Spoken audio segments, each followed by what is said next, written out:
जंगल का अजीम हाथी और दोस्ती का इम्तिहान। एक घने जंगल में एक बहुत बड़ा और ताकतवर हाथी रहता था जिसका नाम राजू था।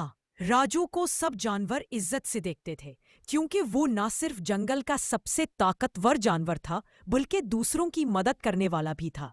मगर जंगल के कुछ जानवर इससे हसद करते थे, खास तौर पर एक चालाक लोमड़ी और गुरूर में डूबा हुआ रीछ। एक दिन जंगल में सख्त कहत पड़ गया।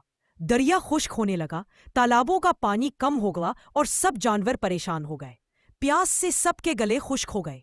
जानवरों ने फैसला किया कि वो राजू हाथी से मदद मांगेंगे क्योंकि वो अपनी लंबी सूंड से जमीन खोद सकता था। राजू ने सबकी परेशानी देखी और कहा, दोस्तों, अगर हम सब मिलकर मेहनत करें तो पानी निकाल सकते हैं। हरन, जेबरा और बंदर फौरन राजू के साथ खड़े हो गए। वो सब मिलकर जमीन खोदने लगे। हाथी अपनी सूंड और ताकतवर पैरों से गड़ा बनाता और बाकी जानवर मिट्टी हटाते।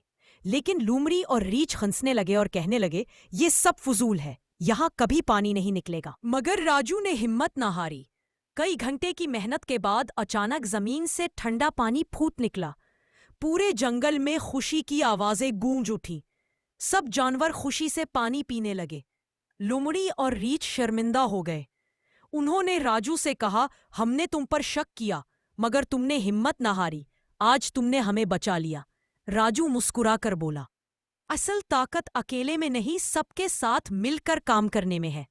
इस दिन के बाद जंगल के सब जानवरों ने वादा किया कि वो हमेशा एक दूसरे का साथ देंगे और किसी को कमजोर समझकर मजाक नहीं उड़ाएंगे।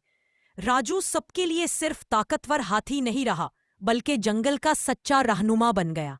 सबक: जब सब मिलकर काम करें तो बड़े से बड़ा मसला हल हो सकता है। गुरूर और शक कमजोरी है मगर इत्तेहाद सबसे बड़ी ताकत है। दोस्तों, मजीद दिलचस्प कहानियां सुनने के लिए सब्सक्राइब का बटन दबाएं और बेल आइकन पर भी क्लिक करें ताकि हर नई कहानी आप तक फौरन पहुंचे।